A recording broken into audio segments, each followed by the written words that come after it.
बड़ा विचित्र प्रसंग है। नाभाजी महाराज कह रहे कि श्री हरिव्यास देवाचार्य जिन्होंने अपने भरी भजन के तेज से नभ में विचरण करने वाली किसी देवी को अपना शिष्य बनाया, एक मनुष्य ने एक देवी को अपना शिष्य बनाया, ऐसी घटना बार बार इस लोक में, इस संसार में नहीं घटी, ऐसा श्री नाभाजी महाराज ने कहा है। आप श्री भट्ट जी महाराज के शिष्य, उनके कृपा पात्र, और श्री नाभाजी महाराज ने यही कहकर आपका स्मरण किया है कि श्री भट्ट चरण रज परसते सकल सृष्टि जाको नहीं। गुरु चरणों के अनुराग पूर्वक सेवन की प्रताप से सारा संसार आपके चरणों में नत हुआ। अद्भुत आपके भजन का तेज, अनेक अनेक विरक्त शिष्यों के संग यत्र तत्र रमण करके भगवत गुणानुवाद का गान करते, भगवत कीर्ति का, प्रभु के विमल यश का प्रसार करते आप इस धराधाम पर विचरण किया करते थे। एक बार ऐसे ही संतों की मंडली संग में थी, संध्या हुई, एक सुंदर रमणीय उद्यान दृष्टिपथ में आया। आपने विचार किया कि यहीं श्री ठाकुर जी को विराजमान करेंगे। सर्वेश्वर प्रभु का डोला आपके संग संग चलता था, यहीं पर प्रभु को विराजमान करेंगे। अभी श्री ठाकुर जी के लिए अमनिया बनाने का उपक्रम कर ही रहे थे, चौका लिपने की तैयारी हो रही थी कि देखा उस उद्यान में एक मंदिर, देवी का मंदिर, और वहां पर किसी ने आकर बकरे की बलि चढ़ा दी। इनके मन में बड़ी भारी ग्लानि हुई। उधर देखा तो रात्रि हो गई है, अब आगे यात्रा करना भी ठीक नहीं है। और मन में ऐसा विचार किया कि भाई ये तो प्रतीत होता है शाक्तों का गांव है, यहाँ तो जल भी नहीं पीना चाहिए। तो कहते हैं कि श्री ठाकुर जी को भोग नहीं लगा, स्वयं भी उपवासी रह गए। पूरा दिन उपवासी रहने के कारण और सतत भगवत स्मरण करने के कारण इनके भजन का तेज ऐसा बढ़ा कि उस भजन के तेज से वो जो देवी थी जिसका मंदिर था, जिसे बलि दी गई थी, वो इनके भजन के तेज से वो देवी मानो जलने सी लगी।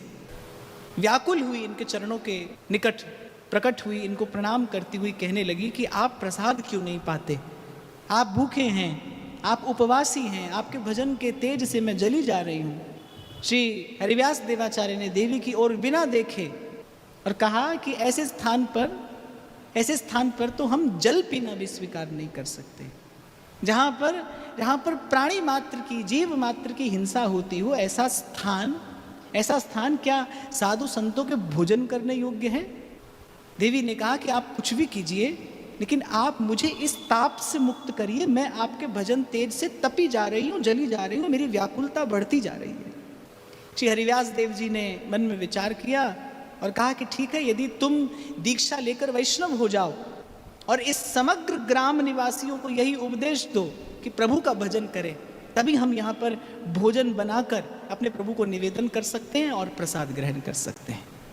कहते देवी ने तत्काल उनकी बात स्वीकार कर ली। इसीलिए नाभाजी ने महाराज ने लिखा, खेचर नर की शिष्य निपट अचरज यह आवे। कहते बड़े आश्चर्य की बात है कि नव मंडल में विचरण करने वाली देवी किसी मनुष्य की शिष्या हो गई, लेकिन प्रताप किसका है? हरि के भजन का प्रताप है।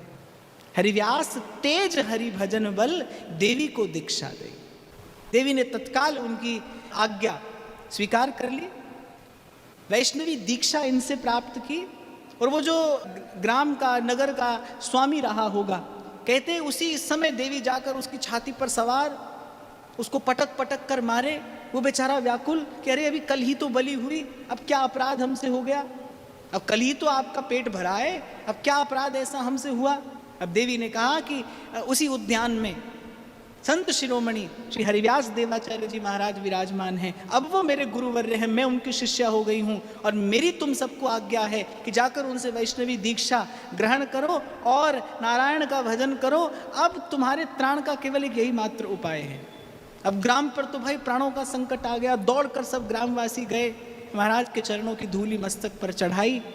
श्री हरिव्यास देवाचार्य जी ने सबको हरिनाम और भगवत चरणारविंद की शरणागति प्रदान की और उस समग्र ग्राम को हरि का भक्त बनाकर आगे बढ़े। इसीलिए भाई मुद मंगलमय संत समाजू, जो जग जंगम तीर्थ राजू।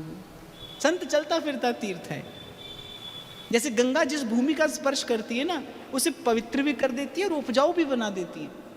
गंगा जल की ये महिमा है। ऐसे ही संत जिस ओर से निकल जाएं, और इसीलिए प्राय करके साधु संतों को एक ठौर पर ठाकुर जी रहने भी नहीं देते, यहाँ वहाँ विचरण करते हैं संत। मुद मंगलमय संत समाजू, जो जग जंगम तीरथ राजू। एक और बड़ी प्यारी घटना इनके जीवन की है। कहते कि जब ये श्री भट्ट जी महाराज के पास दीक्षा के लिए गए तो इनके गुरुदेव ने इनसे पूछा कि हमारी गोदी में क्या दिखाई पड़ता है। तो इन्होंने कहा कि आपकी गोद में मुझे कुछ दिखाई नहीं पड़ता। तो श्री भट्ट जी ने आज्ञा दी कि जाओ 12 वर्ष तक गिरिराज जी की परिक्रमा लगाओ, उसके बाद दीक्षा के लिए आना। और आपने 12 वर्ष उसे ही गुरु आज्ञा मानकर, उसे ही मंत्र मानकर भगवान नाम जपते हुए 12 वर्ष श्री गिरिराज जी की परिक्रमा लगाई।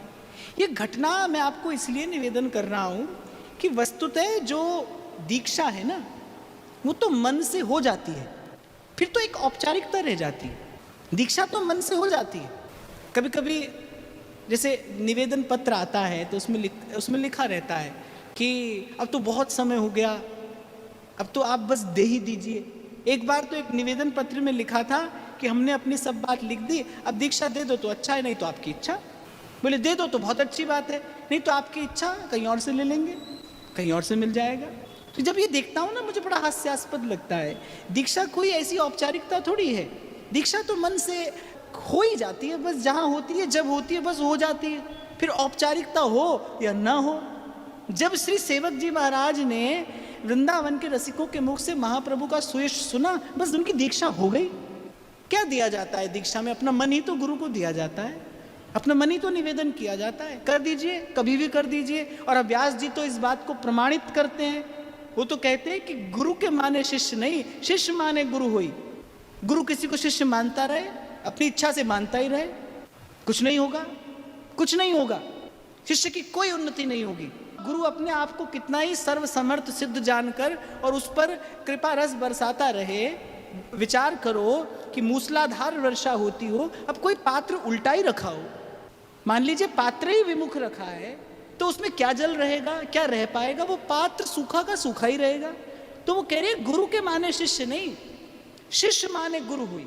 गुरु अस्वीकार कर दे, न माने, वो आपको अस्वीकार कर दे, पर यदि आपने स्वीकार कर लिया है, आपकी दीक्षा हो गई, आपकी दीक्षा हो गई। उसकी किसी भी बात, किसी भी विचार को लेकर आप चल पड़िए, आपका कार्य हो जाएगा। आपको आपकी कार्य सिद्धि होगी, आपकी भावना सिद्धि होगी। क्योंकि भाई मैंने देखा है, उस दिन भी मैंने आपको निवेदन किया था, धर्म को कौन व्यक्ति धारण कर सकता है? जिसके पास धीरज हो। धर्म धैर्य के बल पर ही धारण किया जा सकता है। धर्म को धारण करने के लिए 2 बल चाहिए बाप जीवन में, एक धैर्य और एक सदाचार। इन दोनों में से कहीं भी आप चूके तो आप धर्म परायण नहीं हो पाएंगे, और धर्म परायण नहीं हुए तो प्रभु की दृष्टि आप पर नहीं पड़ेगी। क्योंकि भगवान तो धर्म के पक्ष में है, भगवान धर्म के पक्ष में। और मैं जब धर्म की बात कर रहा हूं तो मैं मनुष्य होने के धर्म की बात कर रहा हूं, मैं किसी अन्य धर्म की बात नहीं कर रहा, मैं इस परम धर्म की बात कर रहा हूं। सदाचार और धैर्य। सदाचार अर्थात गुरुजनों के अनुशासन में रहना। जैसे हमारे ध्रुवदास जी कह रहे हैं ना, भजन कुंडलिया में पग बाहर जिन देहु, कि आपके लिए एक भजन का मार्ग बना दिया गया, अब इससे बाहर पैर मत रखिए। इसे ही सदाचार कहते हैं। अपने गुरुजनों की आज्ञा में रहना ही सदाचार है।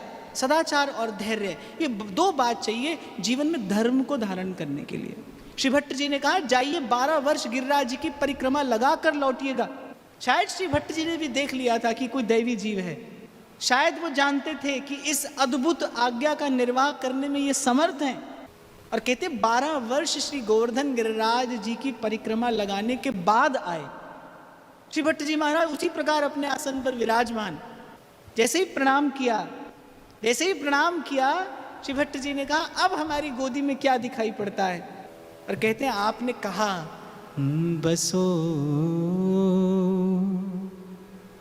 मेरे नैनन में 2 चंद, गौर बरन वृषभानु नंदिनी, श्याम बरन नंद नंद, बसो मेरे नैनन में 2 चंद। आपकी गोदी में बैठे प्रिया प्रीतम, बस यही रूप माधुरी मेरे हृदय में सदा सदा के लिए प्रतिष्ठित हो जाए। इसी के लिए आपकी कृपा दृष्टि स्वयं पर चाहता हूँ। अब आप एक बार इस घटना का थोड़ा दूर से खड़े होकर विचार करिए कि जब श्री भट्ट जी ने कहा कि जाइए 12 वर्ष तक प्रदक्षिणा लगाइए, परिक्रमा लगाइए गिरिराज जी की, तो आपको नहीं लगता कि उन्होंने लौटाया नहीं था, स्वीकार करके ही उनको ये आज्ञा दी थी। वो 12 वर्ष वस्तुतः उनकी साधना ही थी, गुरु की आज्ञा में रहकर। मैंने कहा ना, सदाचार और धैर्य, जो इन 2 बातों को जीवन में धारण करेगा उसकी कार्य सिद्धि अवश्य होगी, उसकी कार्य सिद्धि अवश्य होगी। गुरुजनों की आज्ञा में रहिए और धीरज धरिए, धीरज धरिए। कहते एक बार गोस्वामी विट्ठलनाथ जी के जीवन में ऐसी घटना घटी कि किसी कार्य से श्री कृष्णदास अधिकारी ने उनका दर्शन बंद कर दिया। तो दूर से श्रीनाथ जी को रोज पाती लिखते थे, बड़े आकुल व्याकुल होकर। श्रीनाथ जी ने कहा अधीर मत होइए, वर्षा तो समय आने पर ही होती है, मेघ तो समय आने पर ही बरसते हैं। फल मिलता है भाई, भजन का साधन का फल मिलता है, अवश्य मिलता है, इसी जीवन काल में मिलता है। और केवल आपको ही अनुभव नहीं होता, सारे संसार को अनुभव होता है, सारा संसार देखता है, सारी सृष्टि देखती है। इस प्रसाद का दर्शन सब करते हैं। 2 बातें, एक सदाचार और दूसरा धैर्य। श्री भट्ट जी की आज्ञा में रहे, 12 वर्ष परिक्रमा लगाते रहे। अब देखा जाए, आप और मैं कभी कल्पना भी कर सकते हैं ऐसा धीरज धारण करने की? या तो महीना 2 महीना बड़े भारी पड़ जाते हैं। पर वस्तुतः श्री भट्ट जी ने दीक्षा तो दे ही दी, स्वीकार कर लिया। स्वीकार करने के बाद आज्ञा प्रदान की, उसे ही गुरु की आज्ञा, गुरु का मंत्र मानकर परिक्रमा लगाते रहे। और आपको नहीं लगता कि जब दूसरी बार श्री हरिव्यास देवाचार्य लौटे तब क्या वो साधक थे? अरे सिद्ध हो गए थे। गुरु के चरणों की रज से आंज लिए उन्होंने अपने दिव्य नेत्र, वो तो सिद्ध होकर लौटे। तभी तो श्री भट्ट जी ने पूछा अब क्या दिखाई पड़ता है? गौर वरन वृषभानु नंदिनी श्याम बरन नंदनन बसो मोरे नैनन में 2 चंद बसो मोरे नैनन में 2 चंद। तो आपने श्री हरिव्यास देवाचार्य जी महाराज ने अपने भजन के बल से अनेक अनेक जीवों का उद्धार किया। और कहते हैं योग्य अयोग्य पात्र अपात्र का विचार किए बिना सबको पावन किया, सबको पवित्र किया। भजन का अद्भुत तेज आपके मस्तक पर शोभायमान रहता था। और सब उन विरक्त संतों के मध्य आप ऐसे विराजते जैसे विरक्तों के मध्य नव योगेश्वर विराजते हैं। आपके उस विरक्त स्वरूप की, उस दिव्य भव्य झांकी का भी श्री नाभाजी महाराज ने स्मरण किया है, उसे नमन किया है, प्रणाम किया है। निश्चित रूप से आप जैसे विमल भक्तों का चरित्र कहना और सुनना ये भगवत प्रसाद ही है। और इस प्रसाद से उर अंतर को निर्मलता, पवित्रता और भगवदीय भावना प्राप्त होती है। और हमारे ध्रुवदास जी तो कहते हैं हरि को निज जस ते अधिक भक्तन जस पर प्यार। और फिर भक्तमाल के तो श्रोता स्वयं गोपाल जी हैं। कथा के आरंभ में ही कह दिया जाता है हरि जो आए विराजिए, कथा सुनो इतिहास, तुम श्रोता भक्तमाल के तुम पद रज मम आस। तो इन भक्तों की ये भक्ति भावना हमारे हृदय को भी रंग दें उस श्याम रंग में। इसी भावना के साथ आज की चर्चा, ये भाव, ये चिंतन श्री लाडली लाल जी के श्री चरणों में निवेदन करते हुए, महाराज श्री को प्रणाम करते हुए आप सबके हृदयस्थ प्रेम प्रभु को। जब कोई नहीं आता मेरे श्याम आते